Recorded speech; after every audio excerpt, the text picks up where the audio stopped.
Despite its scripted nature, professional wrestling, or sports entertainment, how Chris Jericho would call it, is still a sport like any other, and injuries are unfortunately bound to happen. Today, it's time to take a look at every WWE superstar who sustained a real-life injury in 2022 or are still sidelined from last year. The first injury of 2022 unfortunately happened to Ridge Holland. Upon his main roster debut, Ridge joined Sheamus and took on Cesaro and Ricochet on the kickoff show ahead of the Day 1 event in January. After Ricochet was tagged into the match by his tag partner, he botched a flip on Ridge Holland and ended up stomping on his face with his foot. This resulted in his nose being broken and needing surgery. Fortunately, it was a success and he returned soon after. The most serious injury this year happened to the powerhouse of the New Day, none other than the charismatic and hugely popular BECKY, who suffered fractures to his C1 and C6 vertebrae. It happened on the March 11th edition of SmackDown after a botched maneuver from Ridge Holland, which resulted in BECKY being dropped on his head. A return date is currently unknown, but considering the seriousness of the injury, there is a chance that we might never see him wrestle again, which would be a massive loss not only for him and his talent, but also for the WWE. BOOGS was one of the most over superstars on the SmackDown roster when, unfortunately for him, his push had to be paused when he suffered a torn quad injury during a tag team match with Shinsuke Nakamura against the Usos at WrestleMania 38. There is currently no expected return date for him yet, but recovery from a torn quad usually takes around 4 to 6 months. His quad might have healed already, and the reason why he's not being shown on television is because there is currently no creative plan for him. He did, though, upload a video on Twitter of him working out, where it seems like he's in the best shape of his life.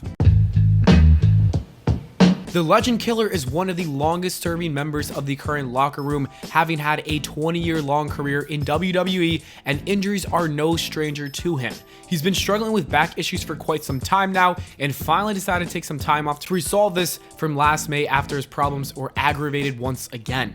His last appearance was on the May 20th edition of SmackDown, where he and Matt Riddle dropped the Raw Tag Team Championships to the Usos in the historic title unification match. The current update is that he did indeed have surgery, and there's no timeline for when he will return, and it does stink because Randy Orton is a legend in the business, and there are even rumors that he might not even come back. That would just be some tragic news. However, his father did say that he does expect him to come back, so let's hope that his dad is right. CODY's return to the company, which has been described as the worst kept secret in wrestling after a 6-year hiatus, didn't go exactly as planned, as 2 months after his return at WrestleMania 38, where he defeated Seth freaking Rollins in a match that got fans off their seats, he got injured days before the Hell in a Cell match against his rival. Fans didn't know exactly what CODY's injury was until he returned up at Hell in a Cell for his match with Seth Rollins and took off his robe to reveal a completely bruised, torn pec. Despite his horrible injury, he was allowed to perform since his pec couldn't be injured any further, and he put on a fantastic show for the fans, which elevated him in their eyes even more. CODY is expected to return at the Royal Rumble in January and is even rumored to win the Royal Rumble match and challenge Roman Reigns for at least the WWE Championship at WrestleMania, especially if The Rock doesn't show up. ROODE's last appearance for the WWE was at a non-televised house show back in June, and even though we haven't seen him since, he explained back in September that he had undergone a medical procedure which is currently unknown. Not a lot more is known, but he is expected to make a return to the ring soon, and considering the backing that he had from Triple H when he was wrestling on NXT, he might be in for a treat when he does come back. A split from his tag team partner Dolph Ziggler and a move to SmackDown might happen where he could challenge for Gunther's IC Championship. Since her injury at SummerSlam in July, Becky has made a TV appearance sporting an arm brace and explained that she suffered a separated shoulder and that she would be out of action for some time. Separated shoulders normally take several months to heal, but she did in fact return at War Games and has been on TV ever since, so it's great to see Becky back, especially since, there was doubt that she'd be back for several months. ALIYA recently confirmed that she had suffered an elevated first rib injury and an ACL sprain, which seems to be the reason why she dropped the women tag team belts to Dakota Kai and Io Sky back in September, only 2 weeks after winning them. Despite the injury suffered, ALIYA said that her last match was probably one of her favorites, and her return will surely be a happy addition to the women's roster once she's healed up and ready to go. Tommaso Ciampa has been very unlucky with injuries in recent years. After overcoming and successfully returning from a very serious neck injury back in his NXT days, he debuted on the main roster and aligned himself with The Miz and started a program against Dexter Lumis. Ciampa disappeared from TV in September, and it was revealed by his real-life best friend Johnny Gargano that he suffered a torn hip injury. Another severe injury which is definitely going to keep him out of the ring until at least the start of 2023. Tommaso, though, is on the right path to recovery, as seen on his Instagram account, where he regularly uploads videos of his workouts and recovery sessions. R-Truth was the first of 4 WWE superstars who got injured during the month of November. His injury occurred after he started making weekly appearances on NXT, where he attempted to perform a suicide dive during his match against Grayson Waller on the November 1st edition of NXT. R-Truth later confirmed that he suffered from a torn quad just like Rick Boogs, and that he would require immediate surgery, which he has had, and it was successful. A return date is currently unknown.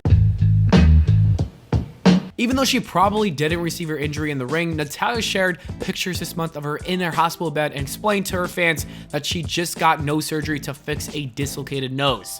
WWE made an angle that saw Shayna Baszler knee her in the face so they can cover her absence. NATALYA is expected to be out of action for 3 to 6 months and therefore will most likely miss the Royal Rumble events. After having a rivalry with The Miz in his debut for the company in July, Logan Paul returned to the WWE in September to challenge the Tribal Chief and the head of the table, Roman Reigns, to a match for his WWE and Universal Championships. This led to a match at this year's Crown Jewel event, which not only surpassed expectations, but made fans think that Logan Paul should be a full-time WWE superstar. Their match was tremendous, and Dave Meltzer even awarded it 4.5 stars. Unfortunately for Logan, he later confirmed to his nearly 25 million Instagram followers that he suffered a torn meniscus, MCL, and potentially an ACL injury. Logan Paul is already on the way to recovery and has already posted a video of him in the gym, and it was actually later confirmed that it was not an ACL injury and he should be out of action for 2 or 3 months and could make an appearance at the Royal Rumble and will most likely be at WrestleMania. The legendary Master of the 619 is last on the list after suffering a foot or ankle injury in the month of October in his match against Gunther, which was taped on October 28th. Rey was originally going to be a part of the World Cup tournament, which has happened on SmackDown, but because of his injury, he was replaced by Mustafa Ali. Despite this injury, Rey Mysterio was still seen on SmackDown, building up a new feud with Karrion Kross for the future, and he has returned to the ring on the December 23rd episode of SmackDown, which is good news, and I, for one, am excited to see this feud between himself and Karrion Kross. Anyways, that is it for the video, guys. Thank you so much for watching. I hope y'all enjoyed. If you did, please make sure to leave a like and subscribe for more, and I'll see you all in the next video.